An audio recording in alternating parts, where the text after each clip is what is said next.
Okay, we've been talking about cell transport, and we know that within the cell, diffusion is how the cell transports material from one place to another. Okay, now we know that diffusion has some pluses, but it also has some minuses. Okay, the pluses are diffusion is free. Okay, it will usually get material from where it is produced to where it is needed, because it always takes things from high concentration to low concentration down the gradient. Okay, and it works really well over short distances.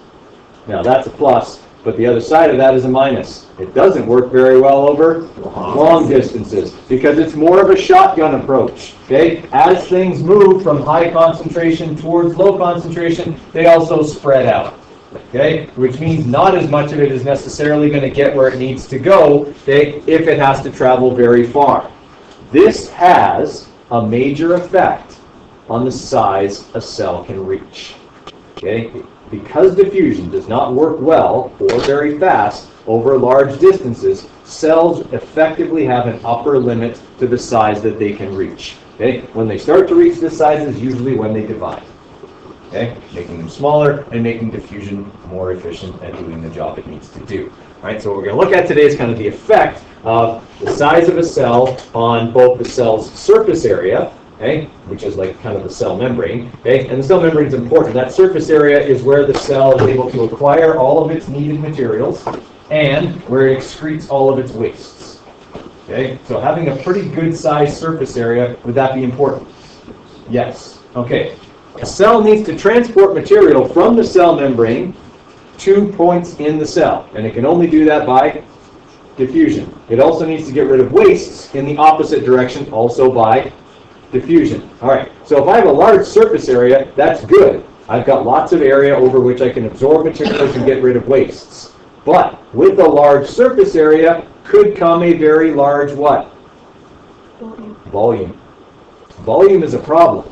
I don't want a large volume if I'm a cell, because that means that stuff has to go by diffusion over large distances. So there's kind of a happy medium that a cell needs to find. Okay? Generally, what we look at is a cell's surface area to volume ratio. Okay? We want the surface area to be the higher of the two numbers. Okay? As long as the surface area is bigger than the volume in terms of a ratio, the cell will be happy. If the cell starts to get to the point where they're getting close to the same number, or where volume goes past surface area, that cell is in a bad situation. Because now it's got tons of volume over which it has to, or through which it has to transport material, and a very small, comparatively small surface area through which to get rid of things and absorb things. Does that make sense? Okay, so it's kind of like this situation here. Okay, if this is, let's say, Okotoks, and this is Calgary. All right. Now, there's only, like back in the day, there was really only one way to get from the north end of Calgary to the south end and vice versa. Okay. There was no Deerfoot extension. Okay. There was really only one north-south road, and it could take you, and sometimes it still does, more than like 2 hours to get through Calgary. Okay. Is that very efficient? No. Okay. But it's because there was only one way to go, and it was a really long way. Okay. In Okotoks, you don't have that problem. We do, but it's not because of distance. It's because the lights aren't timed correctly. You can't hit 2 green in a row, ever. Okay? But that's beside the point. Okay, so if we have a smaller area, smaller town, we can get things through more quickly. Okay? Everyone all right with that? All right, so that surface area, okay, that we can absorb things through, we want that big, but we don't want to have to move things through a very large volume. Okay? Okotoks would have like a pretty good situation set up. We've got a pretty good surface area, but still a relatively small volume, and material doesn't have to go very far. Okay? Let's go to that general idea. Okay, that's basically what this is saying here. All right, so here's what we're going to be doing. Okay? We're going to be investigating this problem. How does the surface area relate to the volume in cells of different sizes? Does dividing a large cell into smaller cells affect the surface area to volume ratio? Okay, so basically, if you become multicellular, are you still going to have this problem? Okay, where there's kind of an upper limit to your size. Okay, that's kind of what we're going to look at. So in this in-class activity, there's no design. Okay, no variables to identify, because we're not really doing like an experiment here. Okay, we're just investigating some numbers. right? There will be a hypothesis, okay? Our hypothesis needs to talk about, okay, the relationship between surface area and volume in cells and how that can affect the functioning, and by functioning specifically, I mean transport by diffusion, okay, of a cell. So, for our hypothesis, the if part needs to talk about how cells transport material. Spoiler alert, we only said that word about 10 times today. Okay, so the if part needs to talk about how cells transport material.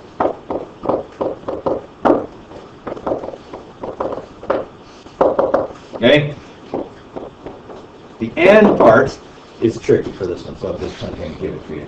Okay, the and part here is that cells of different sizes are going to be mathematically compared. Okay, that's effectively what we're doing.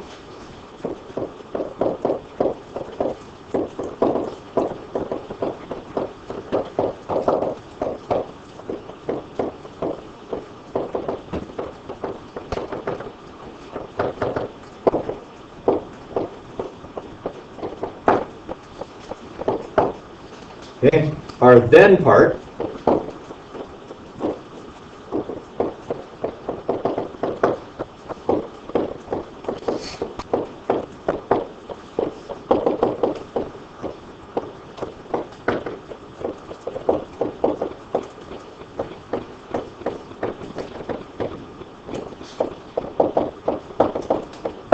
okay, predict what cells will be best at transporting material, okay, in terms of their surface area to volume ratio, okay, which is something we haven't talked about, but I'm going to talk about here in just a minute. So that part will make sense in a few minutes, okay? All right, but that's what your hypothesis will need to talk about. Okay, we're going to save you some time, and we're going to do all the calculations together. I'm like giving you 5 marks here because you're not actually going to have to do any of the calculations, and it'll save us time. Okay, we are going to be comparing these 3 imaginary organisms. Okay, these organisms are micro, macro, and multi-micro. In other words, little cell, big cell, multicellular. Okay, we're going to be comparing these 3 organisms. We're going to be comparing them, okay, on a basis of their surface area to volume ratio. So what we're going to do is we're going to calculate their surface area, and then we're going to calculate their volume, and then we're going to write the ratio. Okay? Anytime the surface area is bigger than the volume, we're doing pretty well. If they start to get close, or volume gets bigger, that's going to be a problem for diffusion. Okay? Everyone's good with that? Okay. So, micro. Okay, so if we're looking, you guys have this, but it's neater. Okay, micro is, we're just going to use like micrometers. Well, that's probably not true, but we'll just say that. Okay, it's 1 by 1 by 1. Okay, so each side of micro, because it's a cube, is going to be, let's say, 1 centimeter. Yeah, I know cells aren't that big, but we're just going to say that for the purpose of having units. Okay, so 1 centimeter by 1 centimeter by 1 centimeter. How do I calculate the surface area of a cube? Right, length times width times, no, that calculates volume, times 6. Okay, length times width tells me the surface area of one face. There are 6 faces, so length times width times 6. So 1 times 1 is 1 times 6 is 6. Well, that was easy. Okay, 6 square centimeters. Okay, that's the surface area of micro. The volume of micro, you go to format, and you go to super. Actually, there's a shortcut key for it, isn't it? Like, format text, it says control greater than. Okay, so just hit control greater than, type a 2, then hit control greater than again, and it'll go back to home. Yeah. Yeah. Okay, for volume, how do I calculate volume? Length times width times. Okay, so that's 1. See how much help I'm giving you? You would never be able to do this without me. Okay, 1 cubic centimeter. Okay, because it's volume now, right? Centimeters times centimeters times centimeters, so centimeters cubed. Okay, that means our surface area to volume ratio is 6 to 1. That's good. Okay, surface area way bigger than volume. So lots of places to absorb and get rid of things, and a very small volume through which to transport them. So good situation. Now, with macro, this is a really, really big cell. On each side, it's 10 times bigger, okay, than the other one, all right, or than micro is. So if I want to calculate its surface area, 10 times 10 is 100, times 6 is 600. All right, so we got 600 square centimeters for its surface area. So it's bigger. Bigger is good. But its volume is much bigger. 10 times 10 times 10 is 1,000 cubic centimeters. Okay, is this a good situation? No. Our surface area to volume ratio for this is 0.6 to 1. That means our surface area is smaller by ratio, okay, than our volume, and that's not good. Okay. Will that cell have some serious problems with diffusion transport? Yes. Okay, now, multi-micro is the tricky one because it's exactly the same size as macro. So it's got the same volume as macro. But does it have the same surface area? No.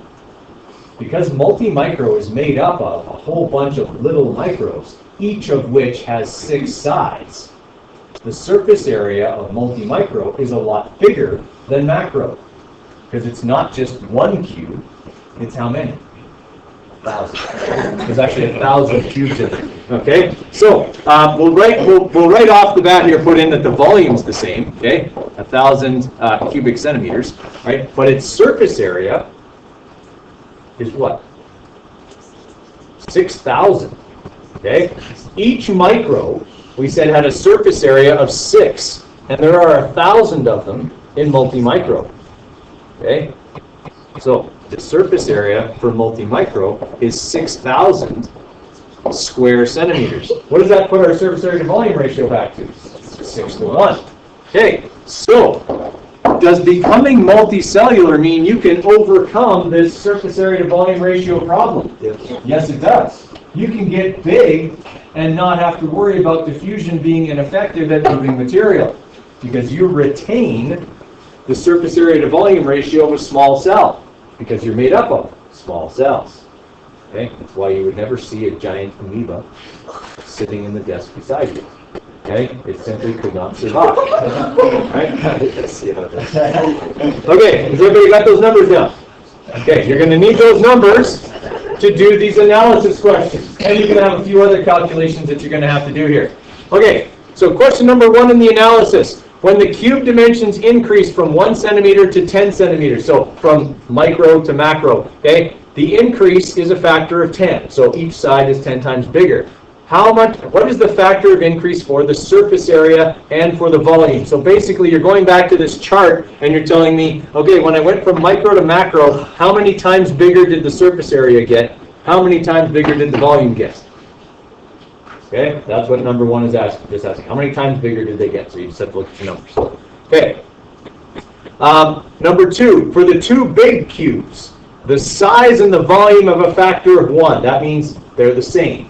Okay, they are the same size. Calculate the factor for the difference in surface area between those 2 cubes. Okay, in other words, how many times bigger is the surface area of multi-micro than macro? Okay. All right. Question number 3. For which 2 cubes does the ratio between volume and surface area change when the size increases? Okay, so this one you have to think about a little bit.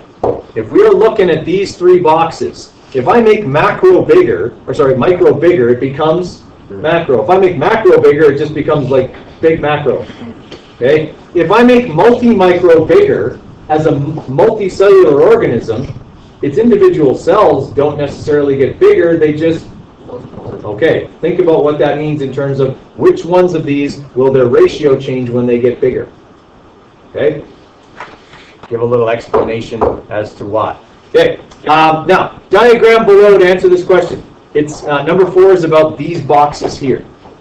All right, so I've put the sizes on this diagram so that you can calculate the surface area and the volume of these boxes. Their volumes are all very close, but their, spoiler alert, their surface areas are very different. Okay? So what you need to do is calculate the volume and surface area for each one of these boxes. This question is asking, does the shape of a cell affect its surface area to volume ratio?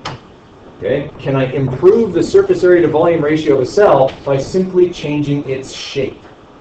Okay? That's what this question is asking, and it's asking for the mathematical proof of that. Now, when you're calculating the surface areas here, remember, only this one is actually a cube.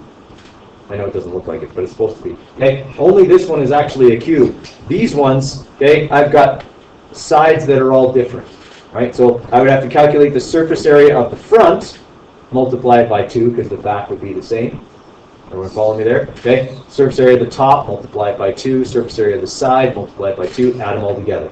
Right? It's not going to take you very long, but it's just tedious. Okay? Same thing for box C. Right? And we're just comparing. Look at their surface area to volume ratios. Okay? And just compare them. Okay? Did changing the size have an effect on the ratio? A little bit of talk about that. Okay? All right, number 5 is basically saying, all right, so you just did this with imaginary cells. Here's cells that are just like those 3, but they actually exist in your body. Liver cell, like box A. Skin cells, like box B. Nerve cells, like box C. Okay, so how have they adapted to do their job? Well, in your liver, okay, is your surface area to volume ratio going to be super important? Actually, not really. Your liver has more blood vessels in it than any other organ in your body. Okay, you're going to be supplied on all sides as a liver cell by nutrients. Okay, so you're not going to really have to worry about too much of that. Okay, for a skin cell though, how many sides can you be receiving stuff on? 1, maybe 3, depending on. Right, you have like the flat bottom that's internal, the side that's internal, this side that's maybe still internal. Okay, but definitely the top is not going to be absorbing anything. Okay, you have to have a different shape in order to make that work. Talk about that. A nerve cell, guys, you have some spinal nerves that run the length of your back. They will run from the base of your brain to the small of your back. Okay, that could be up to 1 meter long. A single cell that's 1 meter long, okay? But they look like this. So they got like the cell part, all the parts of the cell way up here, and then this is the long cable part that actually transmits the neural information, okay? So shape might be important, okay, in terms of keeping its surface area to volume ratio. Talk about that. Okay, everyone with me on those? Okay, and then the last ones here, below is a picture of a red blood cell. Okay, red blood cells have this biconcave shape to them, right? I want you to think about whether, if I'm looking at a blood cell from the side, it kind of looks like an hourglass. Okay, looks like this. Does this or this have more surface area? Okay, think about that. You don't have to answer. You're going to answer that question. Okay, which one would be better for doing the job a red blood cell has to do, which is carry oxygen on your surface?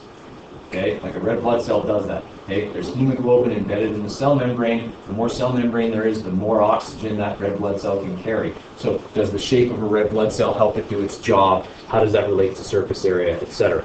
Okay, and then number 7, this is like the gist of the whole lab. Most materials get from place to place in the cell by diffusion. What effect would a low surface area to volume ratio have on intracellular transport? Good, bad, why? Okay? Conclusion, copy paste your hypothesis. Tell me whether the numbers you came up with support what you said. And that's it. There's no sources of error because we didn't do anything. Okay? All right. You have 45 minutes.